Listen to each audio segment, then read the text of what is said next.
오늘은 2025년도 마지막 날입니다. 송구영신, 묵은 해를 보내고 새해를 맞이하는 날이죠. 이러한 때 어떤 말씀이 좋을까 생각해 보다가 로마서 본문 말씀이 생각이 났습니다. 그래서 함께 나누고자 합니다. 여러분, 우리가 잘 알듯이 로마서는 우리의 구원에 대해서 잘 말씀해 주시는 책이죠. 우리 죄로 죽을 수밖에 없는 우리를 살리시기 위해서 예수께서 오셔서 우리 죄를 담당하고 죽으셨고, 그로 말미암아 우리 모든 죄책이 다 청산되었고, 이제 그것을 믿는 자마다 그 믿음으로 말미암아 의롭다 하심, 즉 구원을 받게 된다고 말하고 있습니다. 즉 칭의적 구원이죠. 여전히 또 말하고 있는 것은 우리 안에 남아있는 죄성의 문제를 말씀하고 있습니다. 그로 인해서 우리 안에 끊임없는 내적인 싸움이 일어나고 있다는 거죠. 내가 원하는 바 선은 행하지 아니하고 원하지 아니하는 바 악을 행하는도다. 사도 바울의 고백입니다. 돌이켜 보면은 올 한 해에도 우리 안에 이런 내면적인 내적인 갈등과 싸움이 끊임없이 일어났던 것을 고백하지 않을 수 없습니다. 이제 이러한 우리에게 이 시점에서 본문은 어떤 말씀을 하고 있는 것인지 우리 한번 다시 새겨보면 좋을 것 같습니다. 여러분, 12장 2절은 이렇게 시작합니다. 그러므로 형제들아, 내가 하나님의 모든 자비하심으로 너희를 권하노니, 이렇게 시작합니다. 원문 성경을 보면은 한 동사로 시작을 해요. 파라칼로, 내가 권면합니다, 이렇게 시작하는 거죠. 여러분, 우리는 예수를 믿음으로 말미암아 구원을 받았습니다. 그럼에도 불구하고 여전히 남아있는 죄로 인해서 내적 갈등과 싸움이 끊임없이 일어나고 있습니다. 이렇게 진단한 후에 여러분, 어떤 권면을 가장 먼저 할 수 있겠습니까? 보통 세상 사람들은 그러면 심리학자를 찾아가서 전문 상담을 받아보십시오. 조용한 곳에 피정을 가거나 아니면 명상을 하시거나 마인드 컨트롤을 통해서 좀 내면을 다스려 보십시오. 이렇게 충고할 줄 모릅니다. 성경은 뭐라고 말하고 있나요? 너희 몸을 하나님이 기뻐하시는 산 제물로 드리라, 이렇게 권면하고 있습니다. 이는 너희가 드릴 영적 예배니라. 영적, 로기코스라고 하는 단어인데 이것은 스피리추얼, 영적이란 말도 있지만 레셔널, 합당한이라고 하는 뜻도 있어요. 그래서 영적 예배, 합당한 예배, 이것을 말씀하고 있는 거죠. 여러분, 우리가 다 경험하고 있는 거지만 얼마 전에 끝난 코로나로 인해서 우리뿐만 아니라 한국교회 전체가 예배 참석률이 많이 떨어지고 있습니다. 그런데 이것은 세계적으로 보면 우리만 그런 것도 아니고 대체적으로 선진국은 거의 비슷한 것 같아요. 예를 들어 서유럽의 프랑스 같은 경우는 전통적인 카톨릭을 대표하는 나라인데 현재 주일 미사에 정기적으로 참석하는 사람들의 숫자가 2%도 되지 않는다고 해요. 부자 나라 선진국의 폐단이 아닌가 싶습니다. 여러분, 사람들은 교회에 나오는 대신에 다양한 소위 여가 활동을 영위하고 있습니다. 여행도 자주 가고 동호회 활동도 하고 문화예술이나 스포츠를 하는 등 여러 가지 다양한 그런 문화 생활을 즐기고 살고 있죠.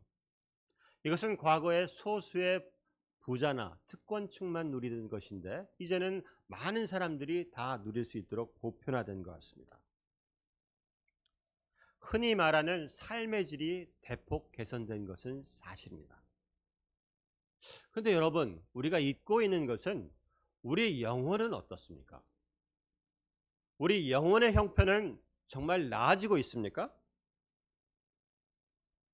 주님은 계시록에서 라오디게아 교회에 대해서 네가 말하기를 나는 부자라 부유하여 부족한 것이 없다 하나 네 곤고한 것과 가련한 것과 가난한 것과 눈먼 것과 벌거버는 것을 알지 못하는도다, 이렇게 질타하셨습니다. 여러분, 우리는 다양한 문화 속에 살면서 거기에 심취해 있는 동안 어쩌면은 우리 영혼은 굶주리고 목마르고 해서 사경을 헤매고 있는지도 모른다는 거죠.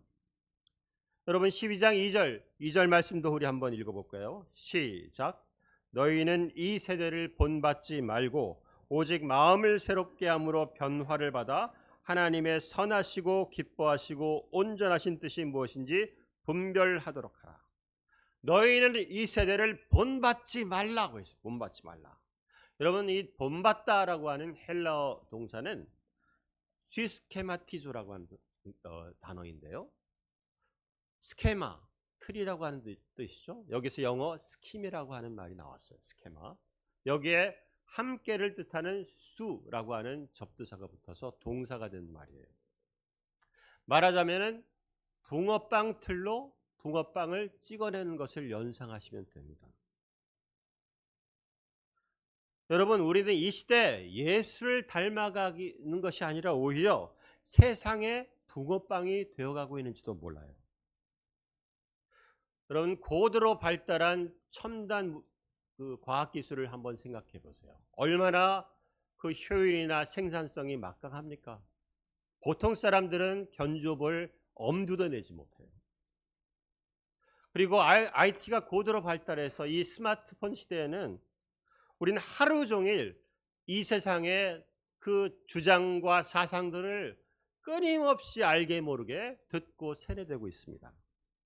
유튜브를 틀죠. 그 영상에는 그야말로 황금 만능주의 사상이 팽배해 있습니다.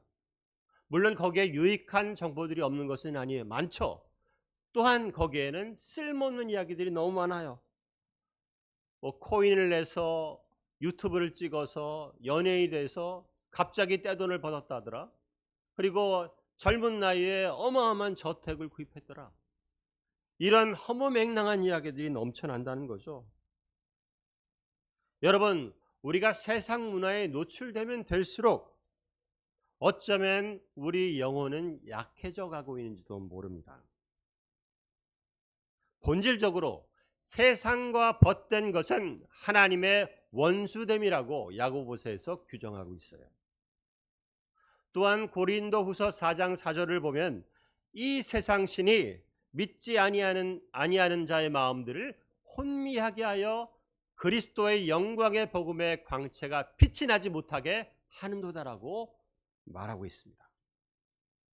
여러분 우리가 즐기고 향유하고 또한 숭배하는 이 세상 문화와 과학기술이라는 것은 결코 가치 중립적이지 않습니다.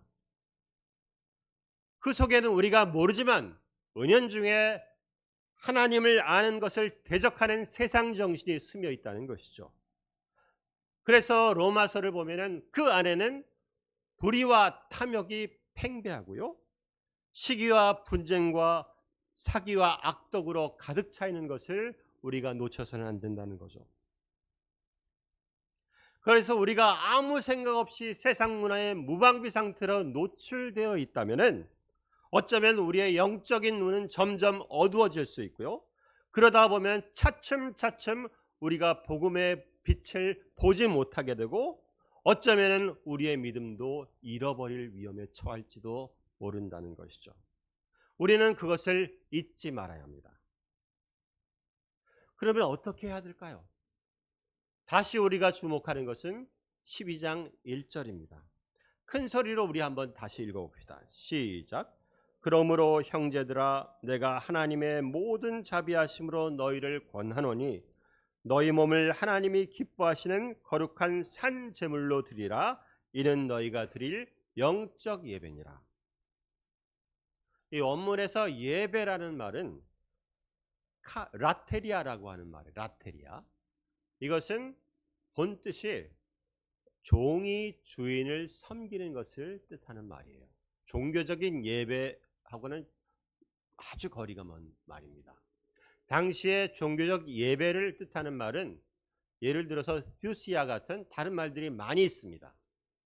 그런 말들을 다 제쳐놓고 사도 바울은 왜 여기에서 예배라는 말을 라테리아, 종이 주인을 섬기는 것을 뜻하는 말을 사용했을까요? 그것은 다름이 아니라 제 생각에는 예배의 본질이 무엇냐 이것을 밝히기 위해서라고 생각이 됩니다. 예배가 무엇입니까? 본질적으로 그것은 종이 주인을 섬기는 것입니다. 하나님의 은혜로 말미암아 값없이 구원을 받은 우리가 우리를 사랑하신 그 높은 하나님을 종으로 섬기는 것이 예배라는 것이죠. 본문의 표현대로 그래서 우리 몸을 하나님께 바치는 것, 즉 우리 삶 전체를 하나님께 드리는 것이 예배라는 것입니다. 그것이 우리가 드려야 할 로기코스 라테리아, 즉 합당한 예배, 신령한 예배가 되는 것입니다. 우리 삶 전체를 종이 주인을 섬기듯이 하나님을 섬기는 삶으로 살아내는 것이 바로 합당한 예배라는 거죠. 삶의 예배, 예배적 삶을 말하고 있습니다. 따라서 그것도 대단한 일이지만 우리가 잠시 시간을 주일날 잠깐 내서 교회 와서 예배 드리는 것, 그것으로 나는 신앙인의 의무를 다했다. 이것은 전혀 합당하지 않은 태도죠. 한 주의 첫날인 주일 예배는 우리가 평생 드려야 할 삶의 예배의 첫 열매입니다. 첫 열매. 여러분, 첫 열매라는 것이 대단히 중요하죠. 뭐든지 일에서 첫 단추를 잘 꿰는 것이 중요하다고 했어요. 우리가 평생을 삶의 예배를 드리는 예배자로 살아간다고 할 때 주일 예배를 잘 제대로 그리고 정성껏 드리는 것은 대단히 중요합니다. 왜냐하면 우리는 사실은 삶의 예배를 드린다고 말하면서도 도대체 세상 이 어마어마한 능력을 가진 세상 문화 속에서 어떻게 하나님 앞에서 예배자로 사는지 도무지 알지도 못하고 그것을 살아낼 수 있는 능력도 전혀 없기 때문입니다. 어디에서 그것을 가르침을 받을까요? 어디에서 그것을 살아낼 수 있는 능력을 공급받을 수 있을까요?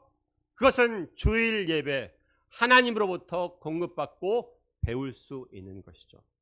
여러분, 우리가 드리는 예배 순서 하나하나를 떠올려 보세요.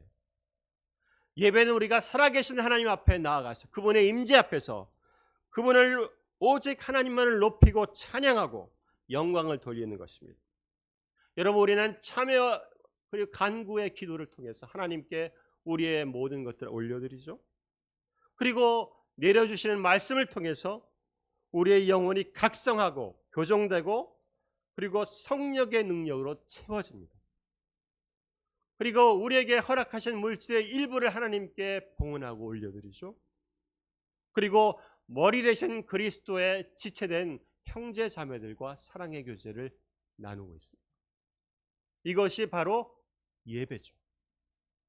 이것은 주일 예배에서 그치는 것이 아니에요. 우리가 주중에 삶의 예배에서 똑같은 태도로 하나님을 종으로서 주인을 섬기는 것이죠.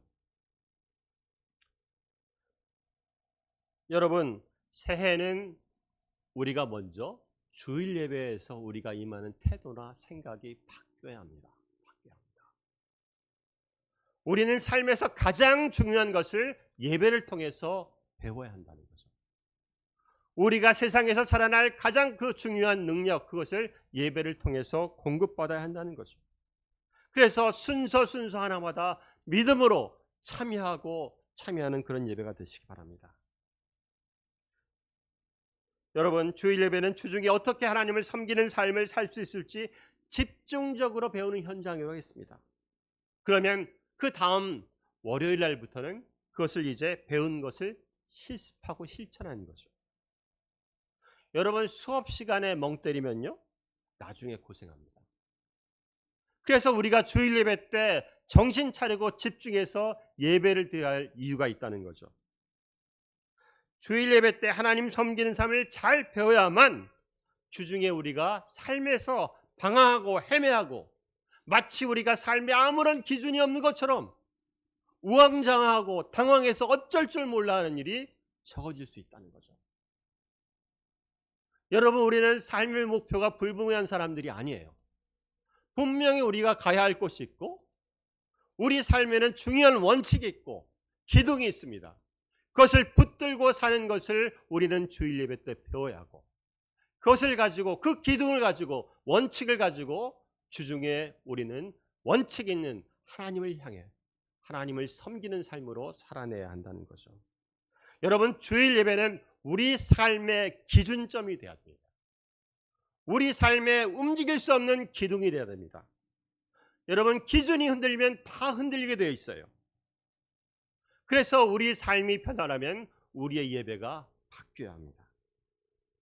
하나님께 예배하는 자는 영과 진리로 기도하라고 했습니다.